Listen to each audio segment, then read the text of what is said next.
اللهم صل على رسوله الكريم وما بعد أعوذ بالله من الشيطان الرجيم بسم الله الرحمن الرحيم اذكروني أذكركم واشكروا لي ولا تكفرون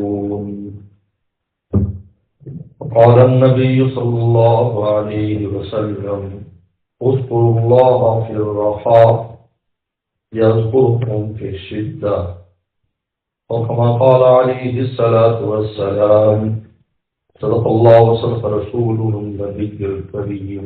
میرے محترم بزرگ اور دوستو، آج میں اپنی بات ایک بڑے پرانے واقعے اور قصے سے شروع کروں گا. سن 1980 میں حضرت والا رحمۃ اللہ علیہ کی خدمت میں جانا شروع کیا تھا گلشن اقبال کراچی.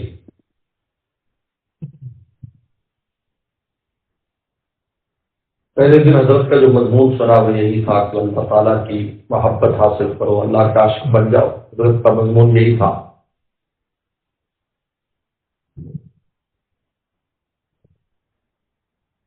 ہم طالب علم لوگ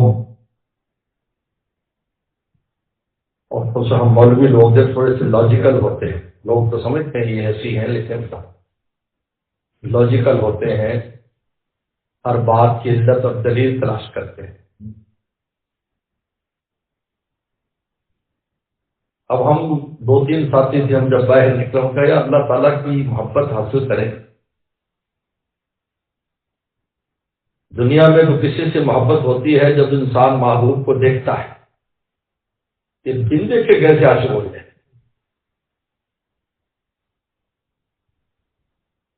لیکن اگلے جمعے پھر حاضر ہوئے. جمعے کو حضرت کی مجلس ہوتی، جمعے سے پہلے تقریباً 11 بجے ختم ہو جاتی. جمعہ لوگ اپنی جگہ پر پڑھتے. لیکن 2-3 مجلسوں کے بعد دل کا رجحان اللہ کی طرف ہونا شروع ہو گیا اور بڑی حیرت ہوئی. وہ ڈاکٹر عبداللہ صاحب فرماتے ہیں ان سے ملنے کی یہی ایک راہ ملنے والوں سے راہ پیدا کر. اور حضرت والا کے ساتھ بھی تعلق بڑھتا چلا گیا، محبت کا تعلق. پھر ایک بار یہ واقعہ پیش آیا جو میں بیان کرنا چاہتا ہوں. اس دل کو ایسے محسوس ہوا کہ مجھے شیخ کے ساتھ حضرت کے ساتھ محبت کم ہو گئی. یہ چیز بہت سے لوگ محسوس کرتے ہیں. یہ پہلے جیسے آپ کے ساتھ تعلق قلب میں تھا یا اپنے شیخ کے ساتھ تھا اب نہیں رہا. اس کے علاج کے لیے میں شیخ کے پاس پہنچا.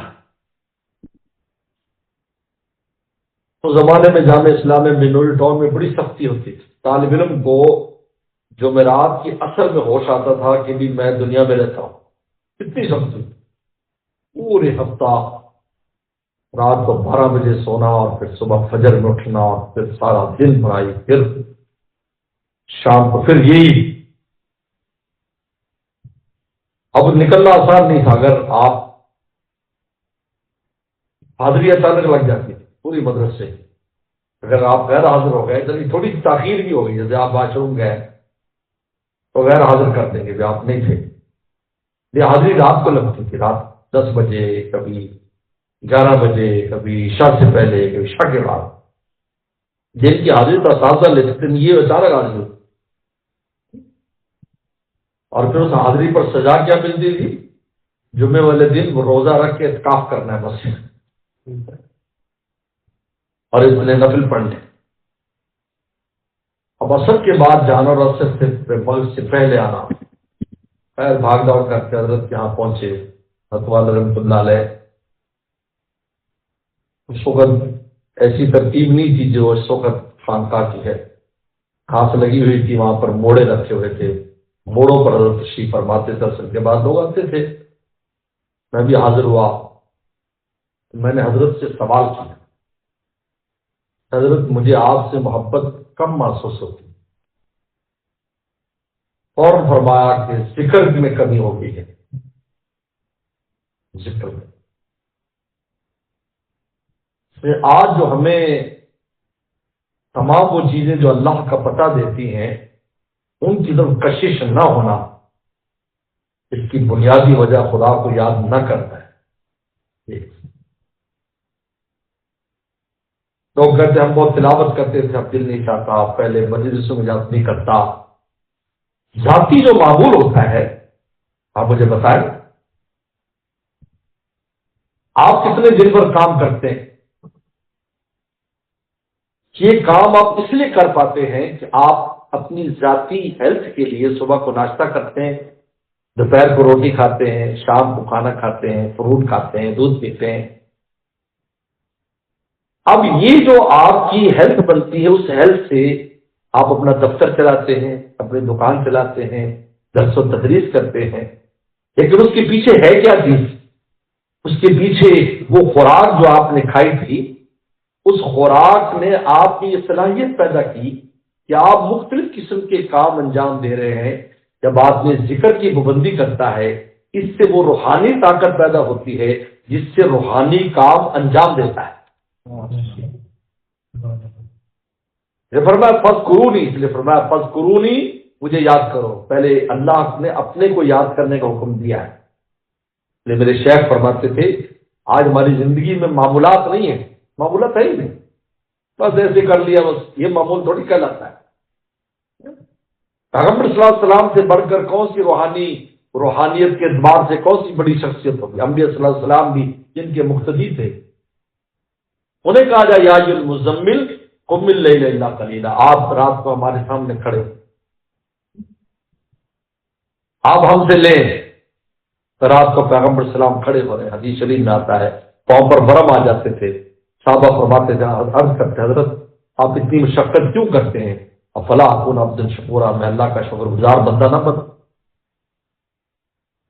پھر دن کو تقسیم کرتے ان لک فی النہار صبحا طویلا واذکر اسم ربک، اپنے رب کو یاد کریں، ذکر بتایا جا رہا ہے سنت، اپنے رب کو یاد کریں، وتبتل الیہ تبتیلا، زبان سے ذکر کریں اور دل سے سب سے منقطع ہو کے مولا کی بجائے۔ ان دونوں کی احتیاط بتائیں گے۔ اس زبان سے کیا کرنا؟ اللہ کو یاد کرنا، اسم ربک، اپنے رب کا نام۔ تو کہ ہمارے استاد مفتی ولی صاحب ٹونکی رحمۃ اللہ فرماتے ہیں کہ اللہ تعالیٰ نے ہمیں اپنے تک پہنچنے کے لیے اپنا نام دیا ہے۔ بہت بہت بڑی نعمت ہے، خدا کا نام ہم نے دیا ہوا ہے۔ دیکھو یہ ہے، اس کے ذریعے مجھ تک پہنچ جاؤ، اور اس کو تم چبو، مجھ تک پہنچ، یہ نام لو۔ تو اس لیے بسم اللہ الرحمن الرحیم، اللہ کا نام لے کے شروع کرتے نا کام، کہ نام لو میرا کہ تمہارا کام ہو جائے گا۔ آپ اس سے اندازہ کریں نام لینے کی کتنی اہمیت ہے۔ ہر کام سے پہلے رسول نے فرمایا کہ ہر کام سے پہلے بسم اللہ پڑھو، ورنہ یہ کام منحوس ہے اور یہ کام منقطع ہے، یہ کام سرے چڑھنے والا نہیں ہے۔ اگر سرے چڑھ بھی جائے گا تمہاری نظر میں، نتیجہ دینے والا نہیں ہے، یاد رکھو۔ چیز آپ نے کھا لی بغیر بسم اللہ پڑھے، وہ پیٹ چلا، پیٹ بھر گیا، لیکن اس کا وہ نتیجہ مرتب نہیں ہوگا جو بسم اللہ الرحمن الرحیم پڑھ کر ہے۔ اس لیے ہمارے استاد فرمایا کرتے کہ اللہ نے یہ جو ہر کام سے پہلے اپنا نام ساتھ لگا دیا، آپ بتائیں کوئی ایسا کام ہے جس میں اللہ کا نام پہلے نہ ہو؟ بسم اللہ الرحمن تو کم از کم ہے نا، ورنہ اور دعائیں بھی اس میں ایڈ ہے اس میں۔ تو فرمایا کرتے تھے مفتی ولی صاحب ٹونکی رحمہ اللہ کہ یہ اللہ تعالیٰ بتانا چاہتے ہیں کہ جو میرے عاشق ہیں، جو میرے بندے ہیں، ان میں اور غیروں میں فرق یہ ہے کہ میرا بندہ کوئی کام نہ اپنے نام سے کرتا ہے، نہ اپنی اعتماد سے کرتا ہے، بلکہ ہر کام میں پہلے میری ذات کو لاتا ہے، اس کے بعد کام سر انجام دیتا ہے۔ یہ دلیل ہے کہ یہ میرے بندے ہیں، یہ میرا نام لے رہے، بسم اللہ الرحمن الرحیم پڑھتے ہیں۔ اپنے نام دیے ہمیں اپنے تک پہنچنے کے لیے، یہ جو اللہ کا نام دیے آپ، اتنا آسان ہے۔ اگر اتنا آسان ہوتا اللہ اللہ کرنا تو پورا عالم کر لیتا کہ آپ تو جس ماحول میں رہتے ہیں یہاں تو ساری کر لیتے، یہ ہمیں پیچھے چھوڑ دیتے۔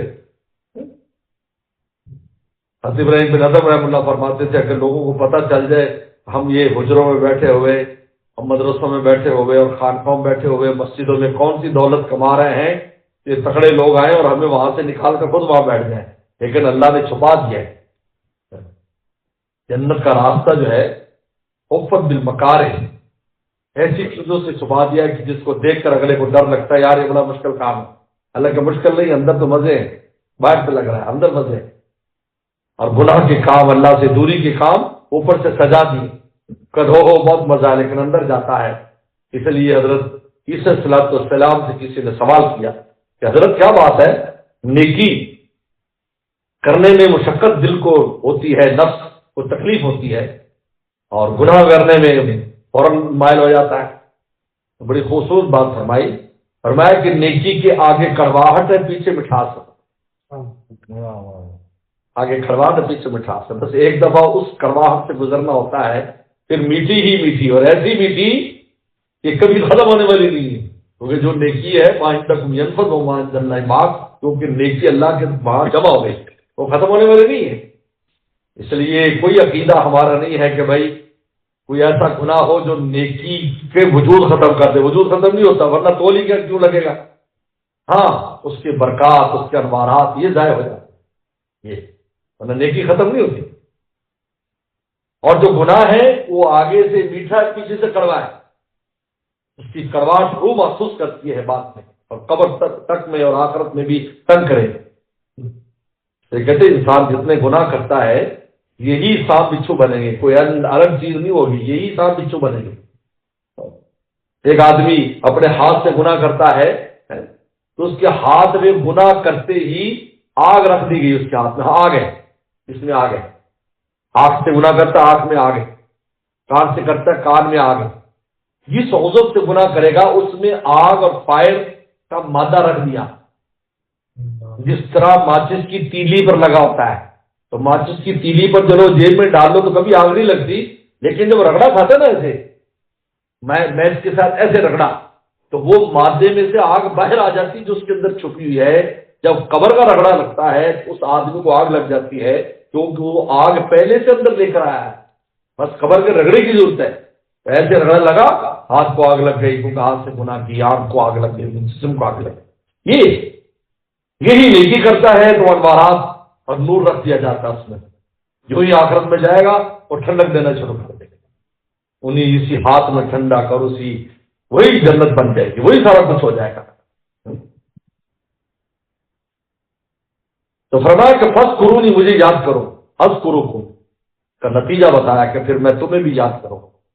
اگر ہم چاہتے ہیں ہمارا مولا ہمیں یاد کرے، ہم مولا کو یاد رکھتے، ایک ہوتا ہے یاد کرنا، ایک ہوتا ہے یاد رکھنا، سن لو دونوں کا فرق، یاد کرنا ذکر کرنا، جیسے ہم ابھی ذکر کے لیے بیٹھے نماز پڑھ رہے ہیں، اللہ کو یاد کر رہے ہیں، تلاوت کر رہے ہیں، حج عمرہ کر رہے ہیں۔ ایک ہوتا ہے یاد رکھنا، یاد رکھنا کیا ہے کہ جب نفس اور شیطان گناہ کے لیے ہمیں کہیں تو ہمیں مولا یاد ہونا چاہیے، نہیں بھائی ہم کسی کے ہیں، کہتا ہے یاد رکھنا۔ اس زبان سے آپ اللہ کا نام نہ لیں مثلا گناہ، لیکن آپ ہمت کر کے گناہ سے بچ جائیں، بس اس پر آپ کو ولایت اور دوستی کا ٹائٹل دے دیں، اللہ کے زبان سے ہم نے کچھ نہیں کیا۔ میرے شیخ فرمایا کرتے تھے عارف باللہ حضرت مولانا شاہ کی مختصر رحمۃ اللہ علیہ کہ جتنا تقوی میں اخلاص ہے کسی عمل میں نہیں ہو سکتا۔ اس لیے کہ ہر عمل جو نیکی کرتے ہیں وہ کبھی زبان سے بھی کہہ دیتا ہے یار اس سال الحمدللہ میں حج کر کے آیا ہوں، اس سال میں نے فلانے مسجد میں اتنے پیسے دے دی، کہہ دیتا ہے، لیکن کوئی یہ کہے گا یار فلانا گناہ میرا دل چاہ رہا تھا کرنے کو، میں نے نہیں کیا، کوئی کہے گا اس بات کو؟ بالکل نہیں کہتا۔ اور میں تقوی میں تو اخلاص کے بالکل آخری مقام ہے کہ اس کا اظہار بھی نہیں کر سکتا کسی کے سامنے کہ میں کرنا چاہتا تھا اور میں اس گناہ سے بچ گیا، اس کا اظہار بھی نہیں کرے گا۔ اچھا ہم تو یار اس کو بہت اللہ والا سمجھتے تھے، اس کے دل میں بھی ایسی بات آتی ہے۔ فاذکرونی اذکرکم، حکیم علوم خان رحمہ اللہ فرماتے تھے کہ ذکر کا سب سے بڑا جو انعام ہے وہ یہ ہے کہ ہمارا مولا ہمیں یاد کرتا ہے۔ اس لیے عبداللہ ابن عباس کو نصیحت فرمائی، اور بعض میں یہ روایت عام ہے، بعض میں عبداللہ ابن عباس کے لیے کہ ابن عباس اذکر اللہ فی الرخاء، جن دنوں میں تجھے راحت ہے، سکون ہے، خوب اللہ کو یاد کیا کر، خوب اللہ، خوب ذکر اذکار، اپنا وقت کو جس میں فراغت ہے، جس میں کوئی مشکل نہیں، کوئی مقام نہیں، کوئی مصیبت نہیں، خوب اللہ کو یاد کر، تو نتیجہ کیا ہوگا؟ یذکرک فی الشدہ، جب کبھی تکلیف کا وقت آئے گا مولا خود تجھے یاد کرے گا، کہنا نہیں پڑے گا، یذکرک فی الشدہ۔ اور میرے شیخ بڑی عجیب بات فرماتے تھے، پر میں ایک آدمی ذکر اذکار کرتا ہے، اللہ کو یاد کرتا ہے، تلاوت کو معمول ہے، ایک معمول بنایا ہو، یہ زندگی میں معمول بہت اہم ہے۔ کچھ اور کچھ معمول ہونا چاہیے، یہ تھوڑا ہو۔ اب وہ معمول نہیں کر پا رہا، کوئی مشکل آ گئی، بیمار ہو گیا، اب لازم بات ہے بیمار ہونے پر وہ معمولات نہیں کر پاتے، یا کوئی اس پر مصیبت آ گئی جس کی وجہ سے پریشان ہے، اب جہان سے نہ ذکر ہو رہا ہے نہ اطلاع ہو، تو میرے شیخ فرمایا اللہ فرشتوں سے پوچھتے ہیں کہ فلانا بندہ جو ہے آج کل ہمارے دربار میں نہیں، وہ کہتے ہیں اللہ وہ تو بیمار ہے، اللہ وہ تو مصیبت میں ہے، فرمایا جلدی اس کو صحت مند کرو، جلدی اس کی مصیبت دور کرو تاکہ دوبارہ ہمیں یاد کرنا شروع کریں۔ حکیم الامت میں رحم اللہ نے بھی لکھی یہ بات کہ ایک ہی طرح کی مشکل اللہ کے پیارے پر آتی ہے اور وہی مشکل اللہ سے دور رہنے والے پر آتی ہے، تاکہ دور رہنے والے کی گردن سے مصیبت اترتی نہیں اور اللہ کے پیارے کے ہاتھ سے جلدی ختم ہو جاتی ہے۔ اس سے یہی راز ہے یذکرکم فی الشدہ، کیونکہ انسان کی زندگی میں اچھے برے حالات لکھے ہوئے ہیں، کیوں؟ لیکن جو اللہ سے رابطہ رکھتے ہیں ان کو تصویر دکھائی جاتی ہے شیر کی، شیر نہیں آتا، شیر کی تصویر دکھا دیتے ہیں، بس کام پورا ہو۔ آگ کی تصویر دکھا دیں گے، آگ نہیں ہوگی، اور اگر نہیں دوسرا ہے تو شیر بھی آئے گا آگ بھی آئے گی، فرق ہے، کیونکہ اللہ تعالیٰ کی نظام، اس نظام میں ہم سب نے گزرنا ہے، اگر کسی کے اچھے حالات برے حالات سب کے ساتھ ہے، لیکن فرمایا کہ دیکھو اس سے بچنے کا کیا طریقہ ہے کہ برے حالات میں تم آسانی سے نکل جاؤ، اذکر اللہ فی الرخاء، راحت کے دنوں میں یاد کرو، یہ کبھی بھی راحت کے دنوں کو ضائع نہیں کرنا چاہیے، جب آپ اطمینان میں ہے چین میں ہے، جب بھی وقت ملے مولا کو یاد کرنے کی کوئی ترتیب بناؤ، تلاوت کر لو، ذکر کر لو، فکر ہی کر لو، سوچ ہی لو اللہ تعالیٰ، اس کا ایسے نہ سمجھو بس ٹھیک ہے تھوڑا بہت کر لیا، کیونکہ یہ آپ سارا کچھ کس کے بچائیں گے؟ سخت حالات کے لیے، اور اب سب سے زیادہ سخت حالت آخرت کی ہے، جب آدمی دنیا میں آخرت سے جاتا ہے وہاں مولا تمہیں یاد کریں گے، بھائی یہ ہمارا بندہ آ رہا ہے۔ کتنے بارے میں علامہ قرطبی نے کتنے واقعات لکھے کہ اللہ تعالیٰ پہلے سے حکم دے دیتے ہیں فرشتوں کو، دیکھو یہ آنے والا ہمارا پیارا ہے، دھیان سے سارا کام کرنا۔ چنانچہ حدیث شریف میں بھی اس کا اشارہ ملتا ہے کہ جب اسے سوال جواب کرتے ہیں اور وہ جواب دے دیتا ہے تو حدیث شریف میں آتا ہے انا لنعلم، فرشتے پہلے کہتے ہیں ہمیں پہلے سے علم تھا، انک لموقن، پھر تو یقین والا بنتا ہے، یہ پہلے سے کس نے بتایا تمہیں بھائی؟ یہ اللہ پہلے ہی بتا دیتے بھی یہ آنے والا یہ موقن آدمی ہے۔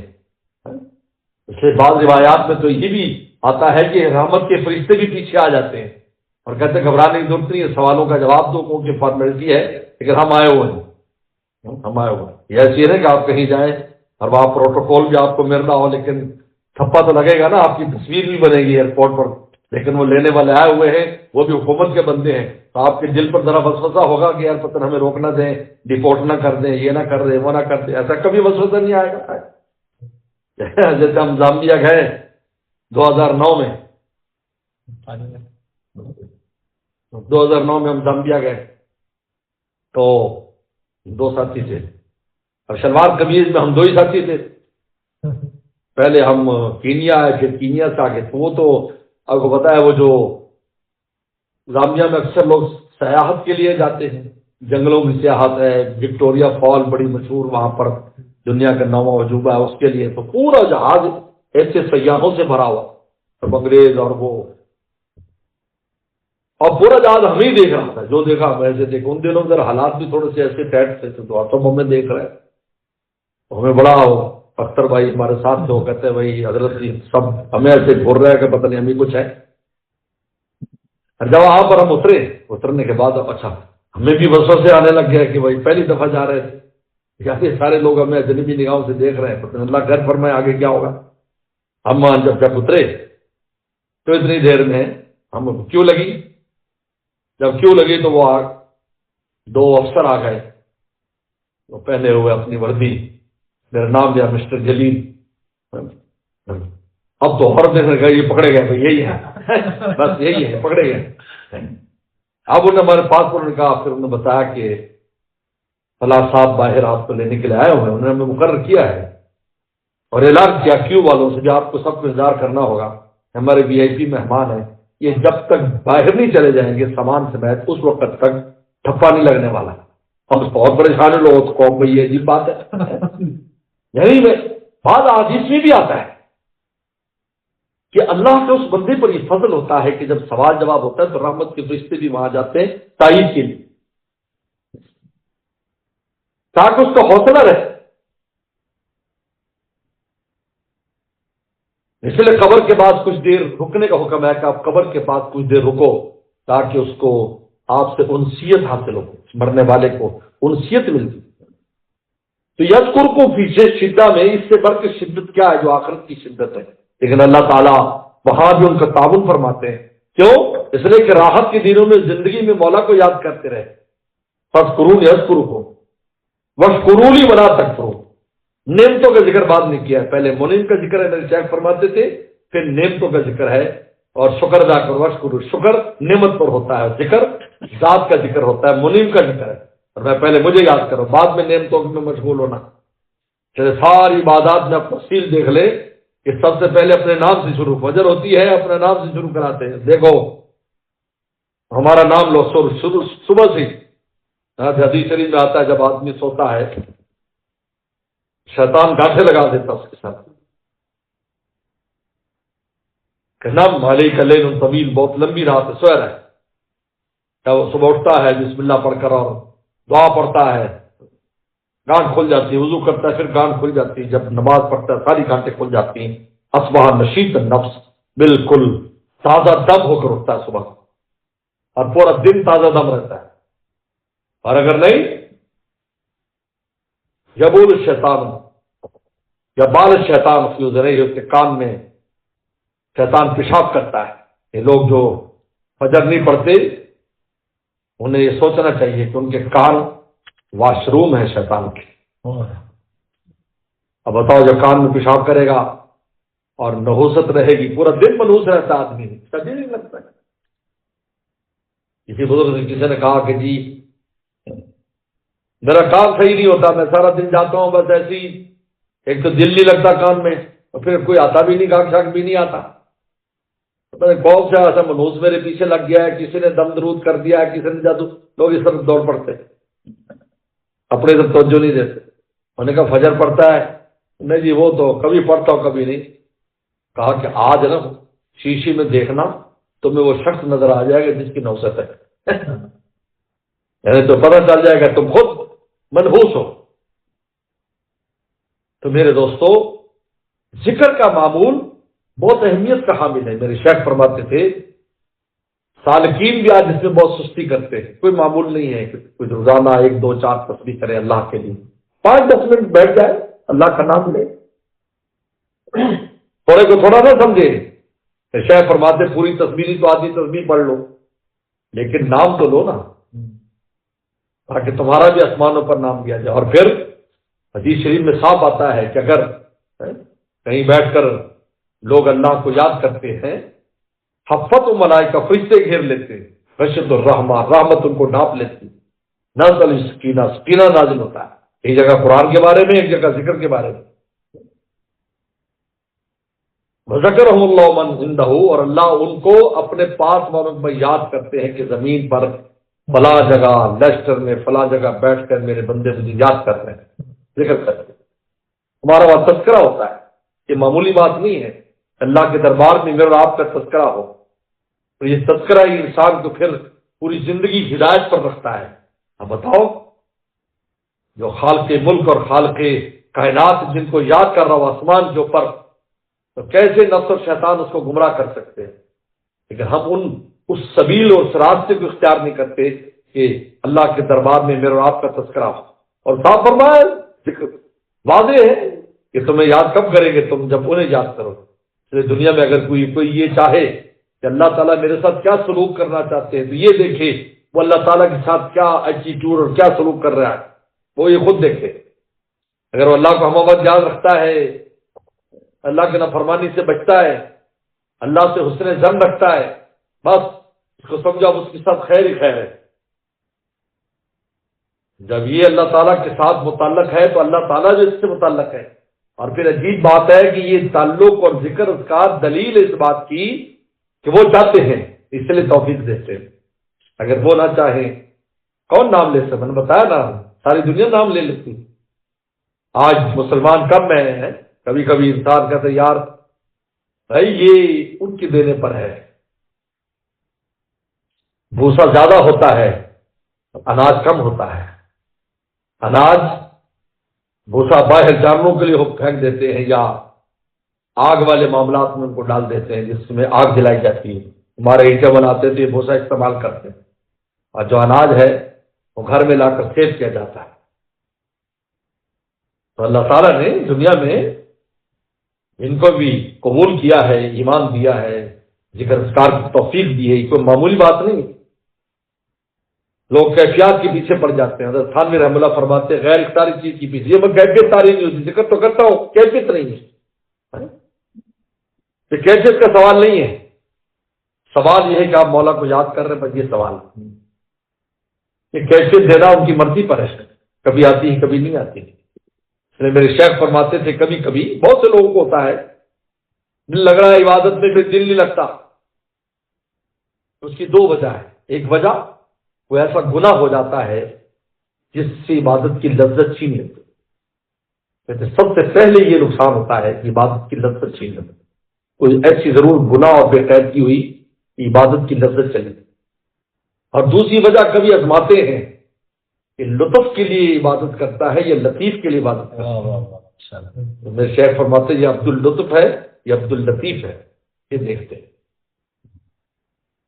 بس میرے دوستو، میری ماں بہنوں، ذکر اذکار کو اپنے معمولات میں شامل کریں، تھوڑا سا کریں لیکن روزانہ دھیان سے، تھوڑی دیر دھیان سے کر لو بس۔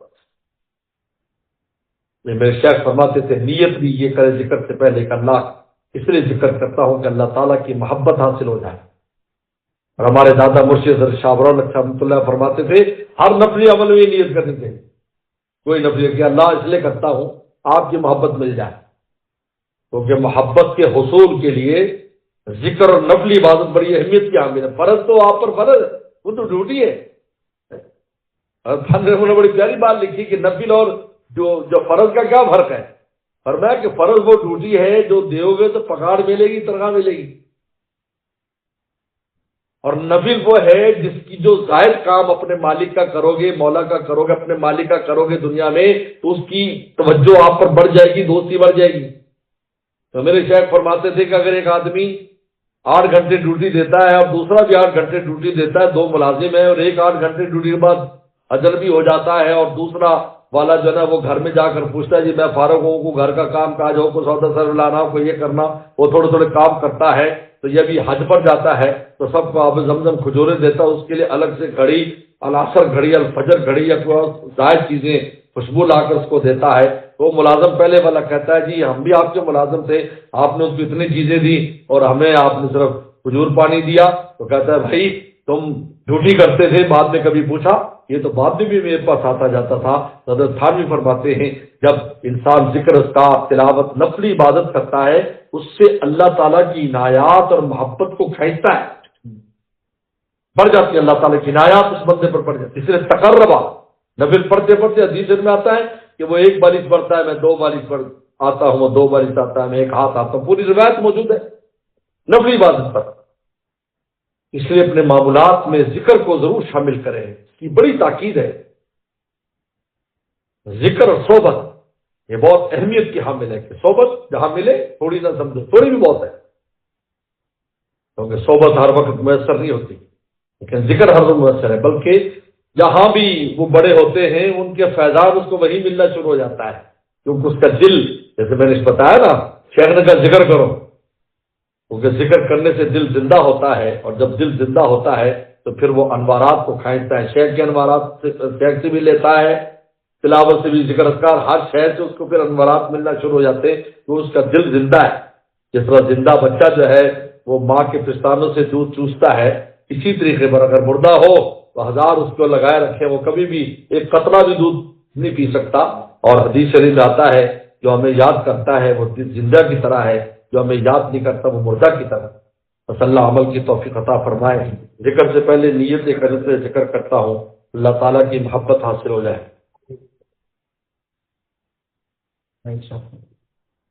لا الہ الا اللہ، لا الہ الا اللہ،